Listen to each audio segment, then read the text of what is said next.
calcifiées. À toi la parole. Merci beaucoup. Merci à toute l'équipe de l'AMCAR pour l'invitation.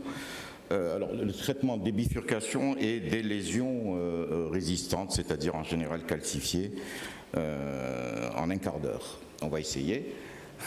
Donc, d'abord un hommage à l'école française dans le stenting, puisque les stents coronaires, les anti-agrégants plaquettaires, c'est les Français. Et dans les bifurcations, la contribution aux techniques de dilatation des bifurcations, vous voyez, c'est ce qu'on appelle le kissing balloon, c'est-à-dire utiliser 2 ballons, c'est Thierry Lefebvre, la technique de la culotte de Chevalier, la classification Matz de Louvard, une grosse avancée avec Olivier Darmon, c'est le POT, c'est-à-dire la technique d'optimisation proximale. Gérard Finet, qui est un peu le cerveau de l'affaire, lui a développé la théorie fractale qui permet d'avoir une idée des diamètres, c'est-à-dire dans une bifurcation, les diamètres sont déterminés de manière théorique. Un tronc commun qui fait 4 mm ne peut pas déboucher sur une IVA de moins de 3 mm ou de 3,5. Et donc un certain nombre d'éléments qui nous permettent de mieux connaître l'anatomie et donc de mieux développer nos techniques d'angioplastie. Alors, quand on parle de bifurcation, de lésions résistantes, etc., on a tendance à penser que c'est la difficulté technique de l'acte qui détermine son originalité. En fait, c'est souvent le terrain, surtout sur les lésions calcifiées, où c'est des personnes âgées, insuffisantes rénales, diabétiques, dialysées. Donc le terrain est déjà un élément majeur de difficulté. Les difficultés techniques ne viennent qu'au second plan. Pourquoi? Parce qu'on aboutit à des résultats suboptimaux, on a plus de complications, on a un coût de procédure beaucoup plus élevé et une limite sous nos climats qui est celle de l'imagerie endocoronaire qui est très recommandée dans le traitement des bifurcations et dont on dispose peu chez nous pour des raisons de coût évidentes. Ça, c'est la classification de Medina qui nous permet de déterminer quel est le type de bifurcation à laquelle on a affaire. Alors, on considère qu'avant, c'est-à-dire en amont et en aval de la branche phi, on va déterminer s'il y a une lésion, on va mettre 1, s'il n'y a pas de lésion, on va mettre 0. Et l'aboutissement, c'est que, par exemple, une lésion ostiale d'une marginale ou d'une bissectrice, etc., ça va être du 0,01. Ça détermine et la gravité et la stratégie thérapeutique à adopter. Alors, les choses ont beaucoup évolué. La définition académique anglo-saxonne d'une bifurcation, c'est la présence d'une ramification du vaisseau principal d'un diamètre supérieur à 1,5 mm.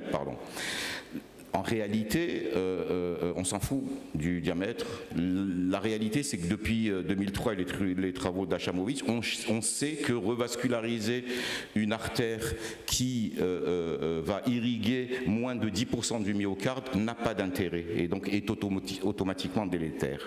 Ça, on le sait, toutes les études vont dans le même sens et même les études épidémiologiques qui déterminent les malades à haut risque d'événements cardiovasculaires élevés, c'est-à-dire on considère qu'en moyenne, à 5% par an d'infarctus ou de décès, etc., c'est un malade à risque et donc il faut revasculariser. Et on connaît les éléments qui soient en IRM de stress, en écho de stress, etc. etc. Pourquoi tout ça? Parce que tout simplement, la question qu'on se pose devant une bifurcation, c'est qu'est-ce que je fais de la branche phi? Est-ce que je me bats pour la traiter et avoir une image finale avec pas de rétrécissement résiduel, pas de dissection, etc. Ou est-ce que je considère que cette branche phi n'a pas d'importance?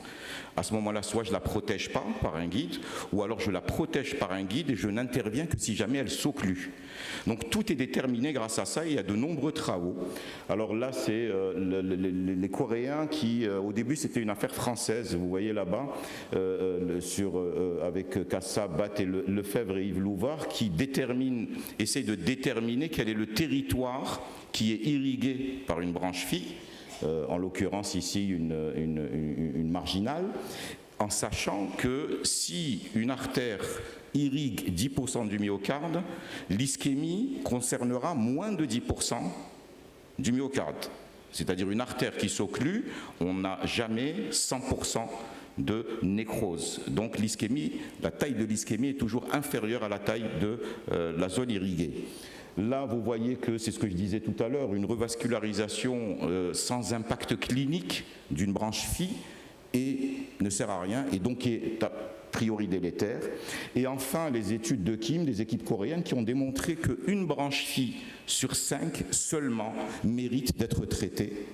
qu'en général il s'agit des bifurcations du tronc commun, puisque là on est devant une IVA et une circonflexe, que certaines diagonales méritent d'être protégées et ou traitées, que certaines marginales méritent d'être, mais que c'est bien le 5e qui mérite d'être traité, c'est-à-dire la grosse majorité des bifurcations devraient être traitées comme un vaisseau unique. Ce qui change complètement la donne, rend les procédures beaucoup plus simples, moins coûteuses et surtout moins de complications. Autre élément qu'on a appris grâce aux travaux des Coréens, on considérait toujours le diamètre de la branche phi comme l'élément déterminant. On dit c'est une grosse diagonale, elle fait 2,5, donc il faut que je la protège. En réalité, c'est pas tant le diamètre, c'est la longueur des artères qui déterminent leur importance sur le plan ischémique. Et donc, le paradigme de réflexion qu'on a change, et on ne considère plus une bifurcation comme une ramification d'un vaisseau, mais on considère une bifurcation lorsque la ramification du vaisseau a un impact myocardique de plus de 10% en termes d'irrigation et d'ischémie. Alors évidemment, ça c'est les techniques qui ont été développées avec les guides trappés, le stenting et le POT qui a complètement changé. Alors quand on s'attaque à une bifurcation, il faut connaître le matériel qu'on utilise et comment se comportent les stents qu'on utilise quand on va mettre 2 ballons dedans, quand on va aller un stent de 3,5 dans le tronc commun, on va mettre un ballon de 4,5 ou de 5 dedans pour l'ouvrir. Donc il faut avoir conscience du matériel qu'on utilise. Il faut toujours garder en tête qu'il n'y a pas une étude qui démontre que 2 stents dans une bifurcation font mieux qu'un seul stent. Toutes les études vont dans le même sens. Bifurcation, un stent fait mieux que 2 stents. Ça veut dire que mettre un deuxième stent, il ne faut le mettre qu'en bail-out. Bail-out, ça veut dire je ne mets un deuxième stent sur la branche phi qu'à partir du moment où cette branche phi s'occlue ou risque de s'occlure en per-procédure. Donc, l'idée globale de la bifurcation a changé. Et donc voilà le schéma qu'on propose, c'est-à-dire au début, on met le stent dans la branche essentielle. Ensuite, on fait ce qu'on appelle le POT, c'est-à-dire qu'on prend un gros ballon et qu'on fait ce qu'on appelle l'optimisation proximale. Une fois qu'on a fait le POT, si le résultat est bon, on s'arrête là.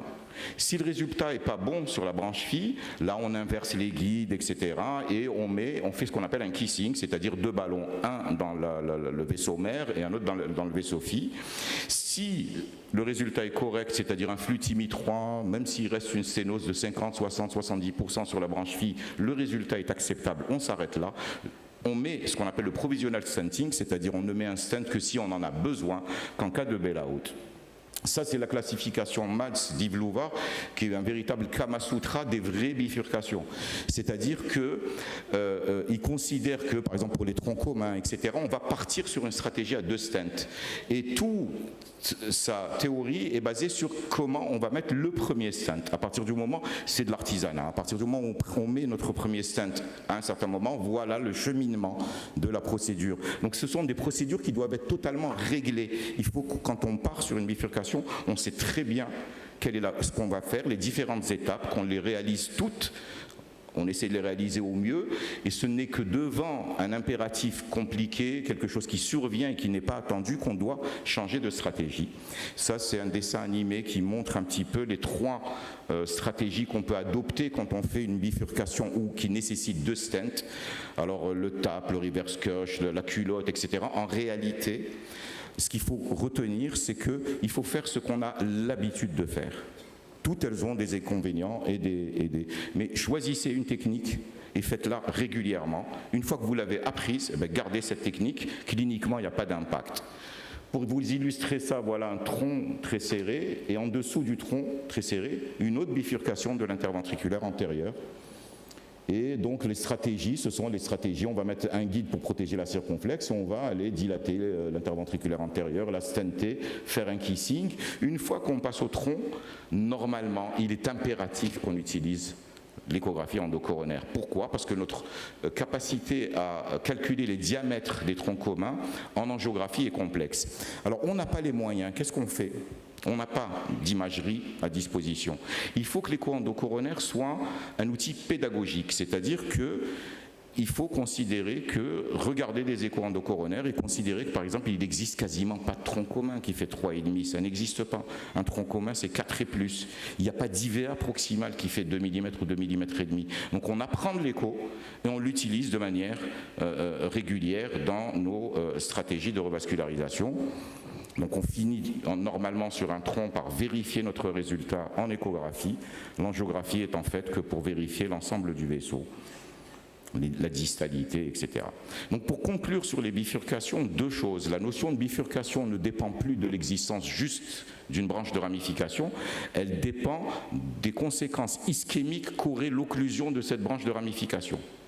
Donc c'est ça la définition d'une bifurcation, c'est une branche de ramification qui risque, si elle s'occlue, de mettre en péril plus de 10% du myocarde. Premièrement. Deuxièmement, une bifurcation, si on arrive à la faire avec un seul stent, les résultats à long terme sont meilleurs. Et l'European Bifurcation Club, où siègent des angioplasticiens et qui changent tous les ans, qui émet des recommandations, reste globalement sur les mêmes recommandations que l'ESC, etc. C'est-à-dire préférer un seul stent que 2 stents et ne considérer une bifurcation qu'à partir du moment où la branche phi est une branche importante. Voilà les 2 éléments majeurs. Les lésions calcifiées. Les lésions calcifiées, je vous parlais tout à l'heure du terrain. Il s'agit en général de personnes âgées, de diabétiques, de personnes dialysées, etc. Et on sait, dans les sous-groupes des études Horizon, AMI, Acuity, etc., plus on a de calcium, et plus les complications sont importantes. Vous voyez que les MACE passent pour des lésions non calcifiées de 12% à quasiment 20% quand il s'agit de lésions calcifiées. Donc on est réellement devant des lésions et des terrains complexes. Même chose quand on regarde le registre du Mont Sinaï. Mortalité, infarctus, nécessité de revascularisation secondaire, matcher ces 2 ou ces 3 complications, plus on a de calcaire, et plus on a de complications. Et ça, ce que vous regardez, c'est plus on a de calcaire, plus on a de malapposition de stents, c'est-à-dire les stents ne sont pas bien déployés. Et toutes les complications dont je vous parlais proviennent de ces stents mal déployés qui auront tendance à se thromboser, qui auront tendance à resténoser et donc à donner des complications.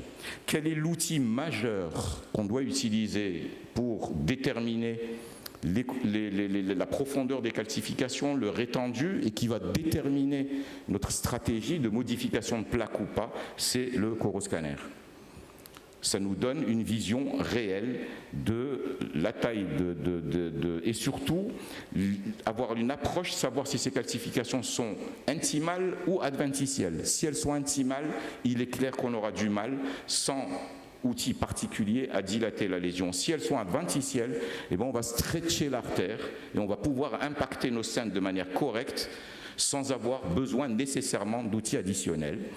La problématique de l'angiographie, c'est là.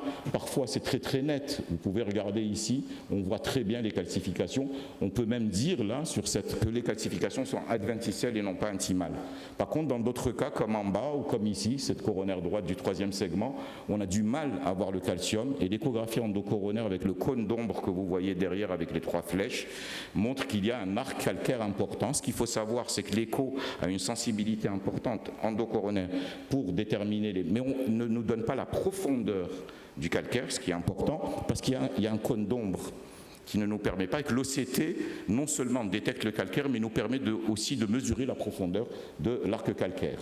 Pourquoi on doit préparer les lésions? C'est pour éviter ce genre de complications. Vous voyez ici un stent desserti récupéré au lasso, un stent abîmé. On peut même arriver à passer le stent, mais si on abîme le polymère qui délivre le médicament, qui est donc le stent actif, on n'aura pas une répartition du médicament qui est homogène et on n'aura pas des résultats. Donc qu'est-ce qu'il faut faire? Il faut utiliser des outils, on appelle ça la modification de la plaque. Alors il y a des ballons à haute pression, il y a des ballons dits modifiés, c'est-à-dire des ballons avec des lames, c'est le cutting balloon, l'angiosculpte avec une lame qui est circulaire, et les 2 outils qui prennent une place majeure, le rotablator et maintenant le shockwave, dont je parlerai peu, puisque ceux qui font le shockwave, quand je leur ai demandé de nous mettre à disposition une machine au Maroc, ont considéré que le marché n'était pas assez important et que donc nos patients ne pouvaient pas bénéficier du shockwave, donc je n'en parlerai pas. Exemple, 67 ans, lésion calcifiée de l'IVA. c'est les difficultés habituelles. On part avec un ballon, vous voyez le calcaire, là on le voit bien en angiographie, on passe un tout petit ballon et on ne peut pas lever l'empreinte. On veut un ballon plus gros, il ne passe pas. Et vous voyez qu'on utilise une extension de cathéter, mais on n'arrive pas à lever l'empreinte. Et donc il suffit de passer une fraise. Et après la fraise, tout devient facile, les ballons s'ouvrent, les stents se déploient. Donc là, a posteriori, rotablator d'emblée, au lieu de ce regret que je vous montre là. Ça, c'est le cas d'un homme qui revient avec cette lésion. Et quand vous regardez ici à la loupe, vous voyez que c'est le stent qui est mal déployé. Ce n'est pas de la resténose un mois après. Pourquoi le stent est mal déployé? Parce que la plaque n'a pas été préparée et que donc le stent n'a pas pu s'ouvrir sur cette calcification. Et là, on peut utiliser tous les ballons qu'on veut.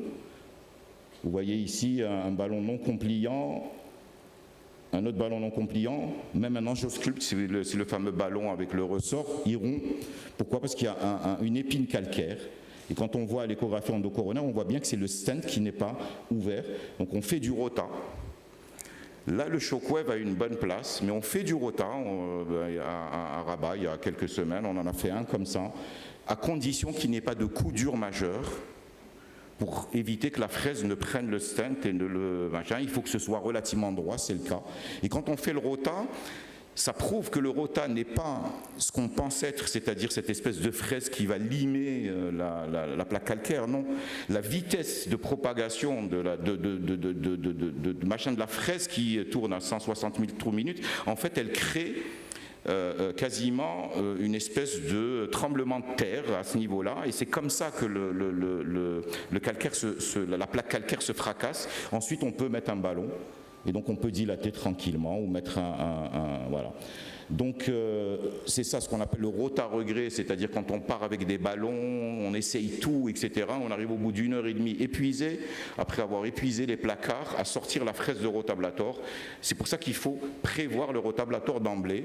Et je vous ai trouvé un cas que j'ai fait, je ne sais plus, il y a un an ou un truc comme ça, et qui associe les deux, c'est-à-dire calcaire et bifurcation sur un tronc. Et là, donc, on ne réfléchit pas, on part directement avec une fraise, même deux fraises, on passe une petite fraise au départ, une fraise plus grosse ensuite, et ensuite on utilise une technique de dilatation, c'est-à-dire le kissing balloon. Vous voyez comment la prothèse s'ouvre, donc la plaque a été préparée, donc la prothèse s'ouvre bien. Ensuite on fait notre pote, on fait notre kissing, etc. Et comme le résultat sur la circonflexe n'est pas extraordinaire, on va mettre un deuxième stent en tape sur le tronc, chose qu'on n'aurait jamais pu faire, et voilà le résultat final qui est très bon, chose qu'on n'aurait jamais pu faire sans... Elle ne veut pas. Vous me croirez sur parole, alors. Qu'on n'aurait pas pu faire sans rotablator, voilà. Le résultat final sur ce tronc très calcifié. Voilà, donc il faut des stratégies planifiées, il faut préparer rigoureusement la lésion, il ne faut pas hésiter à faire de l'escalade de fraise, ce qui est coûteux, puisque chaque fraise coûte l'équivalent de 15 000 dirhams.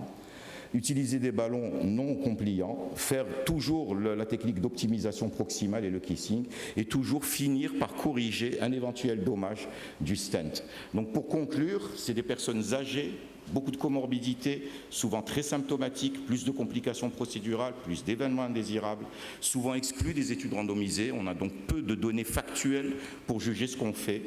Connaître les outils et surtout en disposer, c'est une des limites de notre activité ici. Il faut s'entraîner pour le rotablator sur des lésions plus simples, prévenir les complications et ne jamais oublier en présence des chirurgiens que la chirurgie de pontage existe. Voilà, je vous remercie.